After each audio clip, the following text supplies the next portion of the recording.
नमस्कार विद्यार्थी मित्रांनो, मी डॉक्टर एस आर शेळके.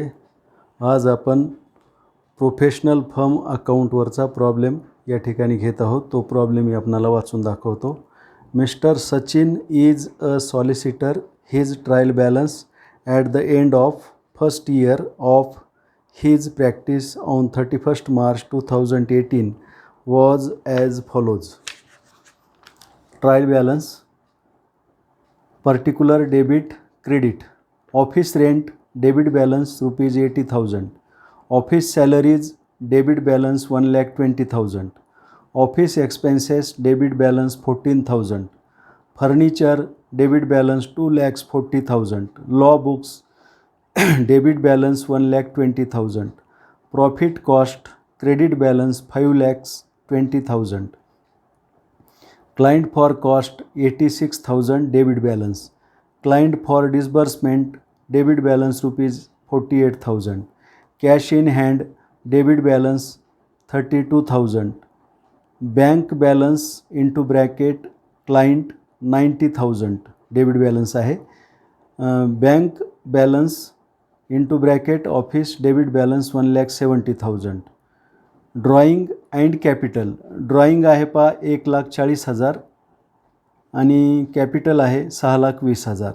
दोन्ही बाजूची बेरीज 11,40,000. त्यानंतर adjustment number 1, salaries outstanding rupees 12,000 and rent rupees 10,000. Number 2, depreciate furniture and law books by 10%. Prepare profit and loss account for the year ending 31 March 2018 and number 2, balance sheet as on that date. तर अशा प्रकारचा हा problem आहे.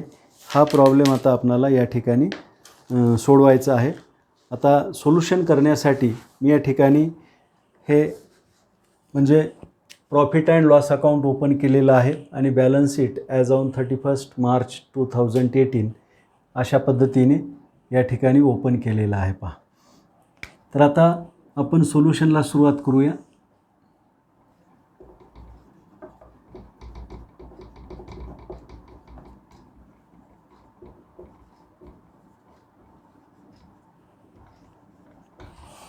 तर लक्ष द्या, यामध्ये पहिला आयटम आहे पहा office rent. Office rent profit and loss अकाउंटच्या डेबिट साईडला. To office rent. Office rent आहे 80,000. इनर कॉलमला घ्या, त्याच्यावर ॲडजस्टमेंट आहे. ऑफिस रेंट आउटस्टँडिंग आहे 10,000, तो त्यामध्ये ॲड करा.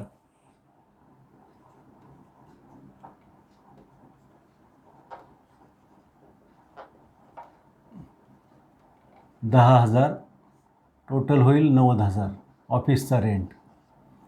त्यानंतर दुसरा आयटम आहे पहा ऑफिस सॅलरी 1,20,000.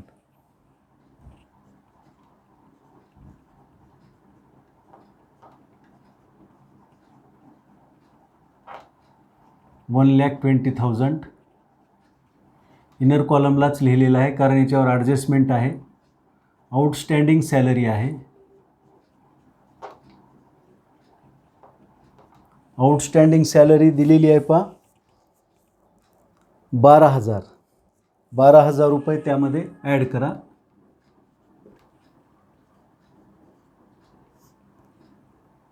₹1,32,000 होतील हे total.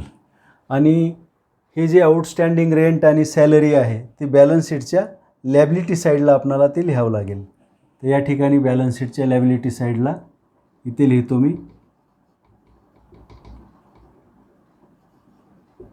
Outstanding salary.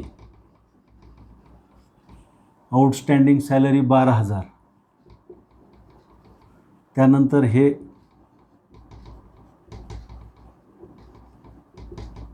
Outstanding rent 10,000 रुपये. त्यानंतर तिसरा आयटम दिलेला आहे ऑफिस एक्सपेन्सेस 14,000.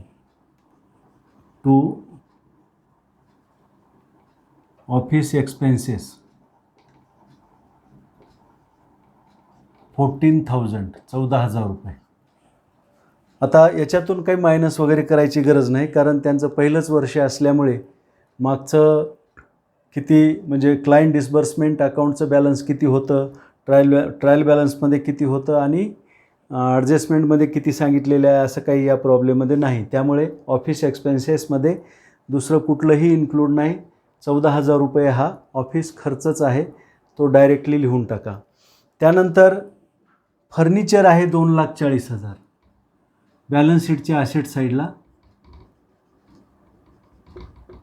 फर्निचर 2,40,000. याच्यावर डिप्रिशिएशन आहे 10%, 24,000 रुपये येईल डिप्रिशिएशन. 2,40,000च्या 10% म्हणजे 24,000 रुपये. तर या ठिकाणी शिल्लक राहतील पहा 2,16,000 रुपये. 2,16,000 रुपये या ठिकाणी शिल्लक राहतील. त्यानंतर हे डिप्रिशिएशन या ठिकाणी घ्या.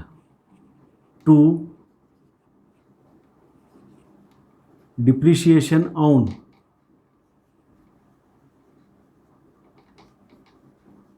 फर्निचर 24,000 रुपये. त्यानंतर पुढं दिलेलं आहे लॉ बुक्स 1,20,000.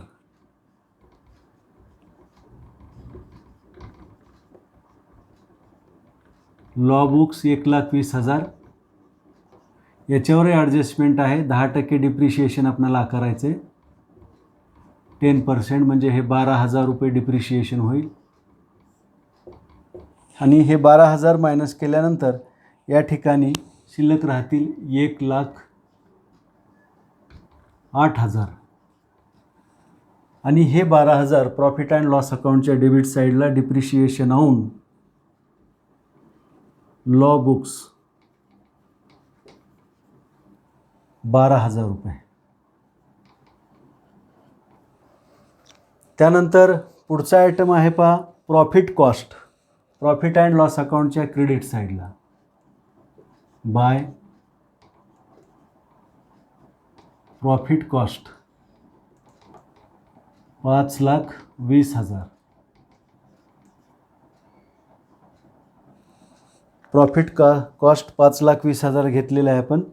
त्यानंतर आहे पहा client for cost 86,000. Client for cost 86,000 balance शीटच्या असेट साईडला या ठिकाणी घ्या.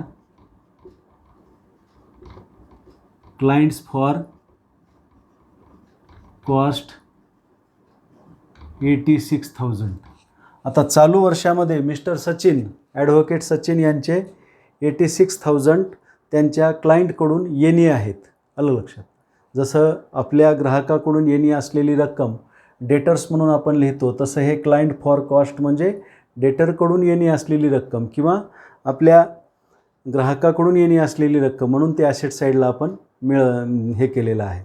आता हे 86,000 ग्राहकाकडून येणे बाकी आहेत, अजून ते आपणाला मिळालेले नाहीत, म्हणून त्याबद्दल आपणाला रिझर्व निर्माण करावं लागते पहा. तर ते रिझर्व लिहा. To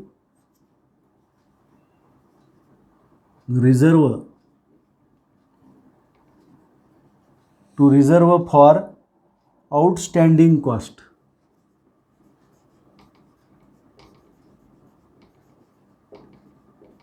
outstanding cost 86,000. आणि ह्या रिझर्वचा दुसरा परिणाम बॅलन्स शीटच्या लायबिलिटी साईडला या ठिकाणी रिझर्व फॉर आउटस्टँडिंग कॉस्ट 86,000. असे हे 3 परिणाम झाले. म्हणजे कस्टमरकडून येणे क्लायंटकडून येणे असलेली रक्कम म्हणून 86,000 असेट साईडला दाखवले.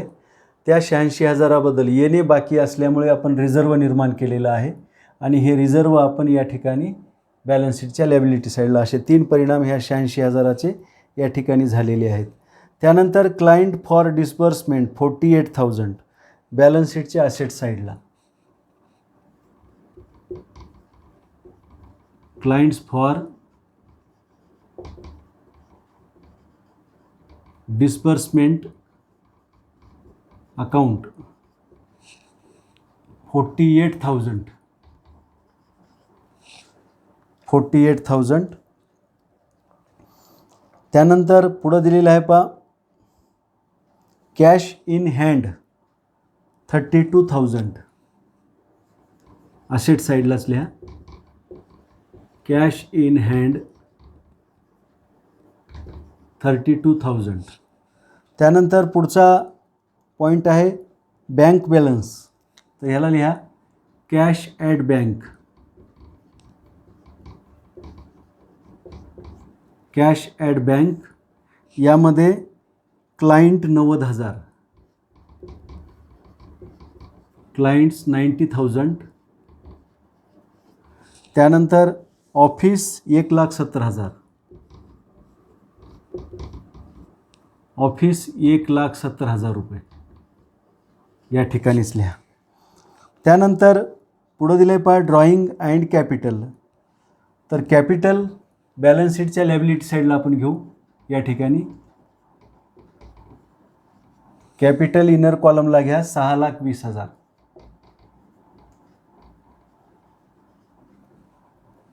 त्यामध्ये ॲड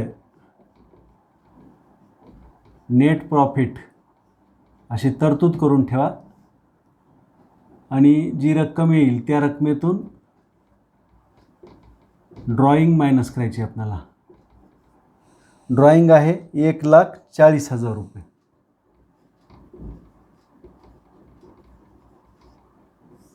आता हे मायनस करून आपण बाहेरच्या कॉलममध्ये घेऊ. तर अशा पद्धतीने या ठिकाणी आपण सर्व म्हणजे प्रॉब्लेममध्ये जे काही आयटम्स दिलेले आहेत त्याच्या नोंदी आपण या ठिकाणी केलेल्या आहेत. आता यांची आपण बेरीज करूया.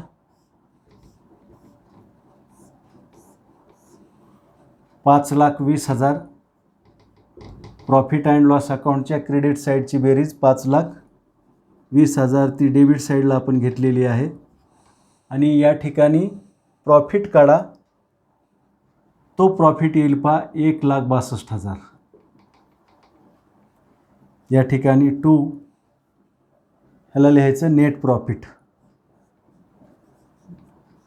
नेट प्रॉफिट कंसात लिहा ट्रान्सफर टू कॅपिटल अकाउंट 1,62,000 रुपये प्रॉफिट आलेला आहे.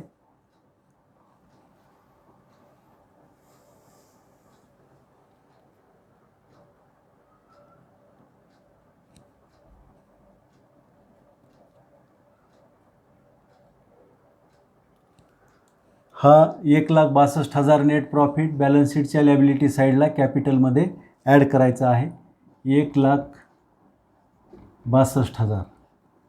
आता याची आपण बेरीज केली.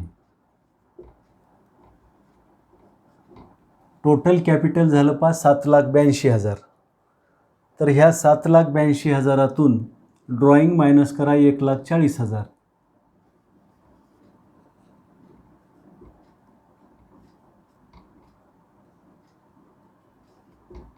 तर पहा 6,42,000 रुपये या ठिकाणी कॅपिटलचं बॅलन्स आलेलं आहे. आता बॅलन्स शीटची आपण बेरीज करू. बॅलन्स शीटची बेरीज या ठिकाणी करायची आहे.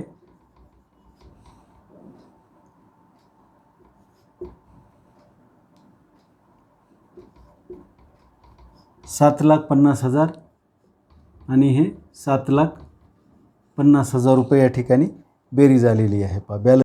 तर अशा पद्धतीने हा प्रॉब्लेम या ठिकाणी पूर्ण होतो. काही अडचण असेल तर विचारा. धन्यवाद.